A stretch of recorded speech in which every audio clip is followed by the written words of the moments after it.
I just attended the Spring Reitaisai last week, and I have to say, it actually surprised me quite a bit in terms of how different it was in scale from the one in autumn I went to last year. And this is something I just realized after attending this event as well, but apparently unlike most other events, Reitaisai is unique in the sense that it actually has a different scale between the two events it holds each year. So unlike something like Comic Cat or Committee or Comic One, for example, where they try to make the event the same size, same scale in the 2 times it's held a year, Reitaisai does something different in that the spring one is significantly bigger than the one in autumn. I don't know if there's a specific reason why, other than the fact that the one in spring is older, but as a result of this, the way that the events are numbered is also different. While Comic Cat would go like numerically, so the one in summer where you burn it to death instead would be 99, so Comic Cat 99. The one in winter where you freeze to death instead would be Comic Cat 100, so it will go 2 numbers down every single year.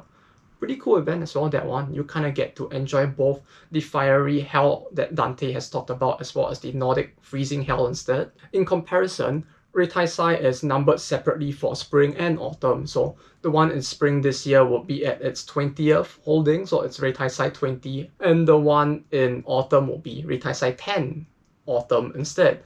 When you look at the size of the two, the one in autumn typically occupies 2 of the 4 west halls, while the one in spring occupies 3 of the 6 east halls. They even have a comparison as well on their own website in the past, so the numbers are a little older, but as you can see, the one in spring tends to be almost double the size of the one that takes place in autumn instead. So you can imagine my surprise when I saw the poster for the event and said it was taking up the east hall instead. And on top of that, initially I thought it was just because it was the 20th anniversary, so they were doing something different, but apparently not. It just is the case that spring is a lot grander. I typically go to other anime events because like when it comes to Touhou, while I do enjoy some of the works that come out of it, I have played more of the games that are not part of the mainstay titles. Like the Touhou games I ended up playing the most would probably have been Hiso Tensoku, Scarlet Symphony, and the Izakaya game rather than like Imperishable Night and the rest of the games that Zune actually makes, so not exactly the best example of a fan here. Like most of the Doujin games, music and the like tends to draw me in a lot more than the original games, maybe because I suck at them quite a bit, even easy mode can be a challenge at times. Hey, don't make fun of me just because I'm disabled. While it might seem that I'm going off topic talking about my own exposure to the series instead, this is all just to tie it back to the fact that while I am someone who has exposure to the series, I'm not an avid fan, so as a result, this hopefully ends up being a review of the event that you guys can take more as an objective, for the most part, account of what I think about the event as well. Okay, so for those of you who do not know what Touhou is, hello there. I don't know how you managed to find this video, but thanks for watching. I'll try to explain it as quickly as I can, faster than in the last video that time. So, do any of you guys know the game Gladius? Too much of a boomer reference? Okay, do any of you guys know Raiden? Raiden? Oh, too millennial of a reference? Okay, have you guys played the Dragalia Lost April Fool's app where they had a game where you had to move around and dodge things flying at you? Something like that, except it's a full game and the bullets are all a lot more sparkly and shiny to the point that it looks like you're on drugs, and the difficulty is multiplied by an infinite number of times higher than in that April Fool's game. Some people have even said that it would be less painful to shove a metal rod down your urethra rather than to try to complete the game on lunatic difficulty. But then again, what do they know? This series is one of the more influential games in the bullet hell genre. The creator is an indie creator called this guy Zune, who apparently has beer named after him now, and some people have speculated that he probably made most of this while drunk. And while considering the amount of bright lights and frame perfect dodges you have to do, it probably have to be drunk both to complete it on lunatic difficulty as well as to design it probably. It is a series that in the past influenced quite a bit of Japan's own internal meme culture for quite a few years, and even now, it is still a series that is quite beloved by many. Anyway, before I derail this even further, so comparing the spring Reitaisai to the autumn one, I really want to use the term more of the same, but not in the way that the term is meant to be used.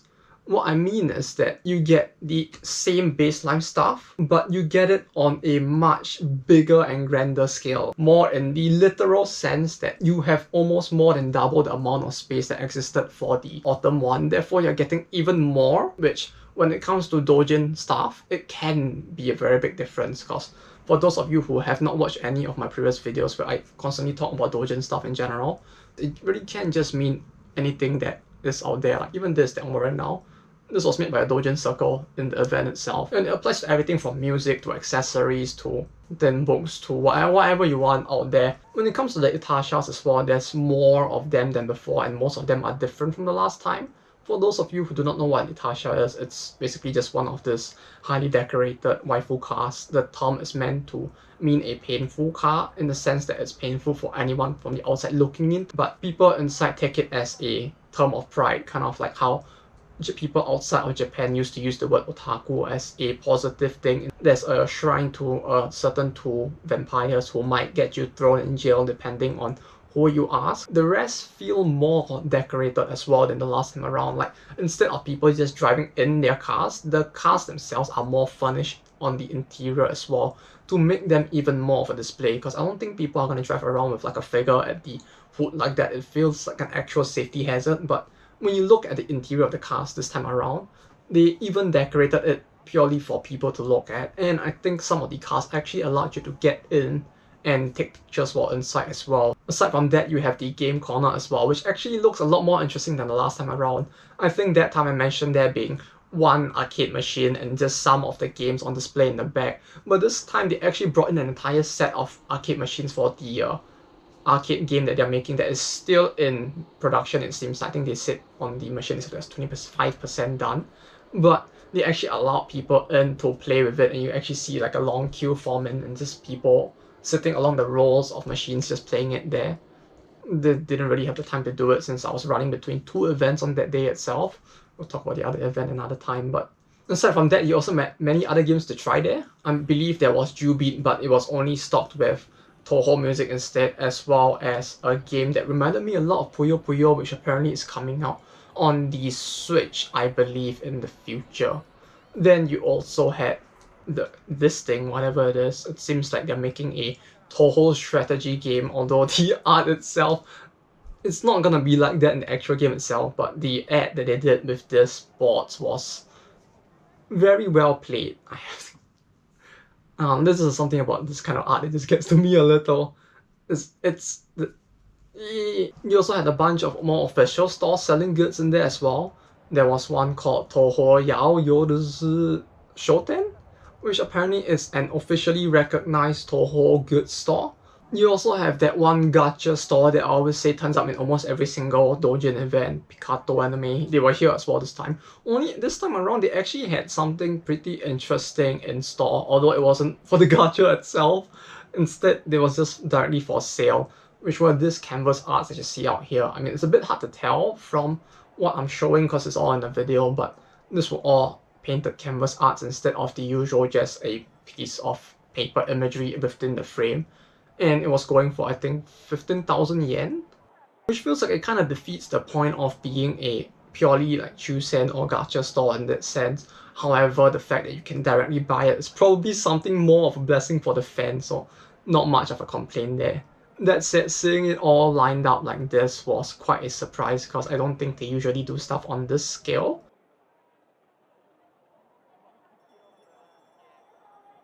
Then you also have the spectacle shop, the one that makes all of the Touhou character theme spectacles. They were there doing real-time eyesight tests as well as producing it and passing it to you, which is quite impressive. Like, I know there are other brands like Ondays, I believe, in Japan that also do the same thing, where it's same day release, but typically stuff like that for an event, while they do it all the time, it still never fails to amaze me that they can get it done within the span of the event and give you your very own waifu glasses there and then. Then there was also a stage event which I didn't video for obvious reasons. Stage events typically are not meant to, so I decided to leave that one out, but it was pretty hyped as well. There were people, random dudes just going up there singing karaoke and everyone cheering along. You had some of the seiyus or some of the other games up there. I do believe that they had a segment or two for the mobile game Lost Worlds as well. The way the stage events are being done there were kind of very different from what I saw back at AnimeJapan, in the sense that instead of just people sitting on the stage or in a booth talking to each other over you, there's a lot more audience interaction. Like, they are directly talking to, hyping up the audience, interacting, sharing together and stuff like that. And I don't know, I'm actually surprised that AnimeJapan didn't have that, to be honest. That actually felt like it hyped up the event more for me as well, since you're not just listening but also interacting with the event on the stage. The stage events, well, I didn't know what was going on half the time. Not so much because I couldn't understand it, but because I'm not exposed to the source material. I still just thoroughly enjoyed myself cheering along with people, and like, I don't even know what I was cheering at the point in time. It could have been something completely evil, like preventing people from having kids or something. I've just been there going like, yeah, alright, yeah! Wait, it's not a good thing. My brain may be damaged. Now, for the main point of why I'm sitting out here instead of in my room as usual, surrounded by my things. The main reason was due to the fact that now I would like to talk about the Doujin Circles. And I was thinking, like, the best way to do it, well, I could just show you the circles and like the booths and everything. There isn't really a point in me showing that for too long.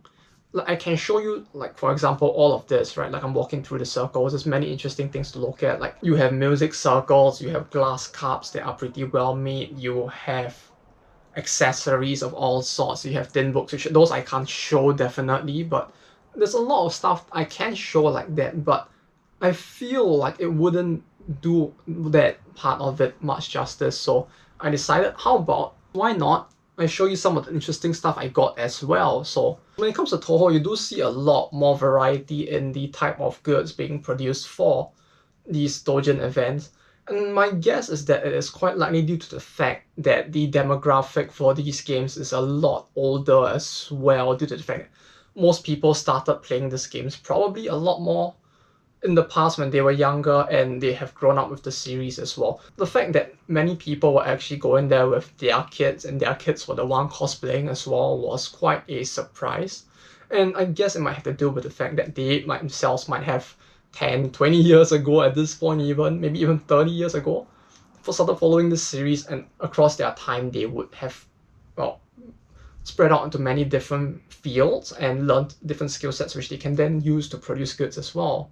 And on top of that, you have a series which is a lot more open to user-created content and is less likely to clamp down on it as well. So for example, aside from this one that I'm wearing right now, I got another one this time as well from a different circle. I guess for those of you who are more into the series, you might know who this is based off of. It's one of my favorite characters from the series. Hey, it's a guessing game you guys can play alone, huh?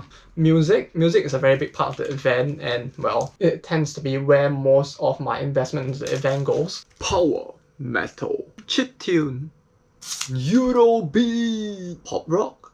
I have yet to listen to this artist since this is a new one I just came across this time, but from what I heard from the demos that they let me listen to at the booth, because yeah, they actually do let you do that too, they appear to be a pop rockish band, one-man act, as far as I can tell so far. Then you also have stuff like this, which is a party game meant for play between 3 to 5 people. As you can see, it's one with a full board and cards as well, based off baseball, because baseball is quite popular in Japan as well. And this is meant for play between 3 to 5 people, so you could actually get a bunch of friends together and play this. Unfortunately, I don't have any, so I'll probably have to play this for myself. It's a good thing this is 3 to 5, so the fact that it's up to a minimum of 3 means it's a lot easier to manage trying to play this alone instead. If you want me to try this out, I guess you can like try it on another video just for the fun of it. Let me know if you want me to try it out. But yeah, as you can see, the art is pretty legit as well. The circle that made this also made quite a few other games. I believe there was a circle that made a Touhou Karuta as well.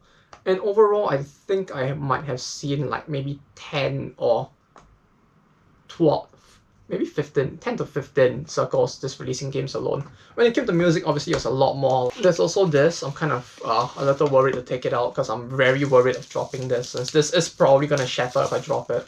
It's a pretty solid cup. I think it doesn't feel like glass, but it feels like it would probably break if I dropped it though, nonetheless. So hopefully that isn't the case. I will probably use this once in a while to drink apple juice or something, since I don't think you're supposed to pour sake into this. But yeah, you do get a lot of stuff, that's what I mean, like with all of this Doujin Circles and Reitaisai instead.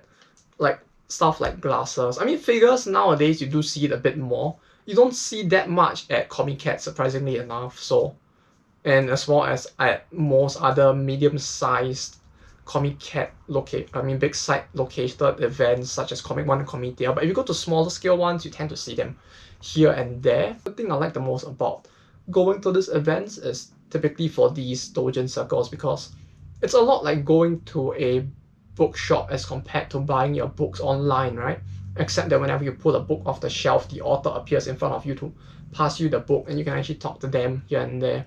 The same for the music circles, the game circles. You can talk to them, understand more about what their inspirations were, just chill and talk about their favorite waifu and stuff. I think it's the people there are typically quite friendly, and these interactions, as well as the fact that you can find a lot of stuff you never thought would exist, since most of this typically doesn't appear online as well, is what makes it quite interesting to me. Since when it comes to trying to find goods online, it tends to be a lot harder just due to the fact that, you know, what the funny man from Apple once said, you never know what you want until you are presented with it at times. And these events tend to be like this for me, I guess. But yeah, aside from the Doujin stuff, they also did sell official goods this time as well, largely to celebrate the fact that this is the 20th event. So I bought some of it while I was there, or everything that I could purchase that was available, I bought it. So you can see the bag here, this costs 100 yen. You have this, it's I guess it's a pencil case. They call it a pen case, so I'm assuming it's a pencil case, because pencil is just different based on where you come from, I suppose. But it's just a bag. You can use it to store whatever you want. Store your drugs, maybe. Coaster. Whoa, towel. Funnily enough, the catalog was out of stock at the time. I don't know why, of all things, the events catalog was out of stock. But in place of that, I do have the 20th anniversary Kinensho. Kinensho? Yeah, I guess it's a celebratory like magazine, like the inside. Wait, is it safe? No, it's being sold. It's the official goods. It has to be safe, right? I'm not gonna show all of it, obviously, but you know, it's just. Oh, that's very wholesome. It's a bit of a yuri there, but a seal for you to paste on something. I'm not gonna use this. The hoarder in me doesn't want to, so this will stay like this until I figure out what I want to do with it. Clear file. Double-sided, I think. Yeah, it's just a double-sided file.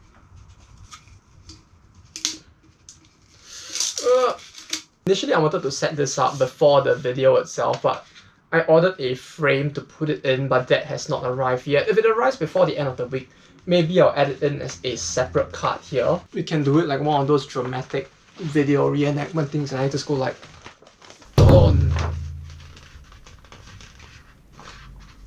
Yeah, it's the event official art as a poster. It's double-sided, with this side having the date on it, and the reverse side not having it, so it's clean on the other side. For you guys who actually watched till this point in the video, if you guys want it, I actually bought 2 of this poster and 2 of the clear files. So if you want one of each, let me know on Twitter.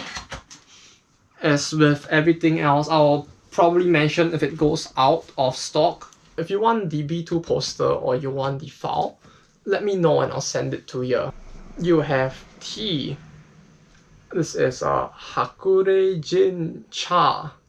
So for those of you who can't Japanese, Hakure Jinja is the Hakure Shrine, which is thematically part of the thing.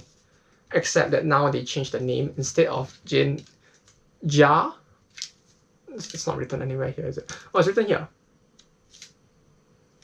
Instead of Jinja, it's Jincha, which is cha is tea, so it's a kind of a funny pun thing.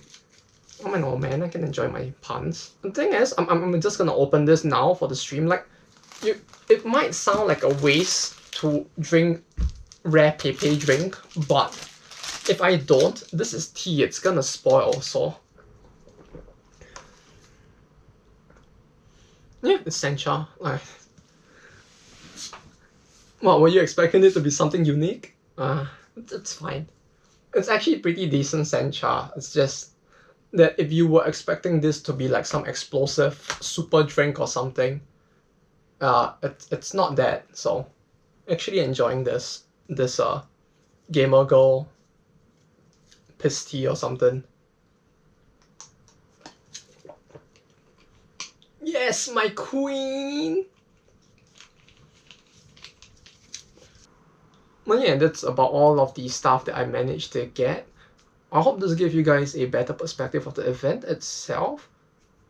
Typically, this is the part where I would like tell you guys like what I think about who this event is more suited for and whether or not you should go specifically for this event. As I mentioned, this event happens during Golden Week, and during Golden Week, there are multiple events happening during the week and sometimes even on the same day. Like just before I went to Reitaisai, I actually went to Comic One as well. And then 2 days before, you had Comitia as well. So you have quite a lot of medium-sized events, decently big ones that are probably more enjoyable than Comic Cat if you don't like crowds, happening within the same time span. On top of that, it's happening during Golden Week. So if you want to travel, well, it would be a bit more full wherever you go due to the fact that all the locals are traveling internally as well. It would also be more interesting due to the fact that all of the Golden Week specials which target the locals would also be happening, so you would have interesting stuff to see. Would I say to travel specifically for Reitaisai? If you are a Touhou fan, it is definitely worth it. But even if you aren't, if you like doujin stuff in general, the period itself is still worth flying for. So I guess in the sense that if you go with this specific caveats, right? If you are coming during the entire period and there are multiple other events happening as well, or if you're planning to tour Japan in general and want to see more localized stuff, then traveling during this period itself is already worth it as it is now. So if you happen to travel down for those other stuff, then going for this event on top of that is a nice bonus, and I would recommend doing that as well, but not to fly specifically for it unless you are a Touhou fan. But yeah, that's about all I have to say for this specific video. Not a very long one, but I feel like if you really want to get a sense of a more detailed look at what specifically you can see in the event, you can watch my previous video here as is. This video is more of a look at, well, we went through that one before, how different is this one compared to that one, and a way for me to show more of what I mean by like doujin stuff in general, because I feel like when it comes to the doujin stuff, people typically think of the NSFW thin books, which is what dominates in the netosphere, obviously, since you can't really upload this onto the internet. And you could upload this, but it just does not spread as well due to the fact that you'd have to accidentally come across it on YouTube more often than not. If you guys are interested in some of this, I would say it's still a very worthwhile event to go for, and I really want to like show off more of this, you know, like it's not just the NSFW stuff as much as people would think. So there's actually a lot more stuff to the events like this as well. Like when it comes to this event as well, like the previous Reitaisai in autumn, more than 66%, I would say, more than 2/3 were probably safe for work, and that's something that kind of goes in the face of what you would typically see at bigger events like Comic Cat as well. And it goes in the face of what typically is the impression of doujin stuff overseas. So just wanted to share this with the hopes that people would get get to see more of that as well. Especially if you're into Touhou, you can see quite a bit of unique doujin goods as well. So maybe this would be a good reference to decide on whether or not you want to come down to see all the different stuff the fans are making as well. But yeah, that's all I have to say for this video. I have started working on the next game video. That will probably be another few months in the works, I think, maybe depending on how long the game takes to clear. I have gotten my Wii, I have gotten the capture card. I need to unboomer myself and figure out how to set all of that up. Then maybe we can play and make a video on that in the future. I may consider streaming those as well, so if you want to see it, I'll probably mention in a future video when I start streaming it, and you guys can drop by if you want to see how horrible those games are. I'll do my best to translate them on the fly while we play them. I will probably do another video for the other events that happened in this period as well. So you can, if you're interested in more of the Doujin event videos, you can look forward to that in a few weeks. I need time to prep everything and edit the videos since this is already quite rushed, as you can imagine, and I need a bit of a break, you know. If you're interested in more videos like this, feel free to subscribe, give this a like, and stuff. And thank you all for watching. Once again, I'll be heading off now. Have a good day, have a good week, until we meet again, if we hopefully do. That's all from me, so enjoy your time, take care, and bye-bye.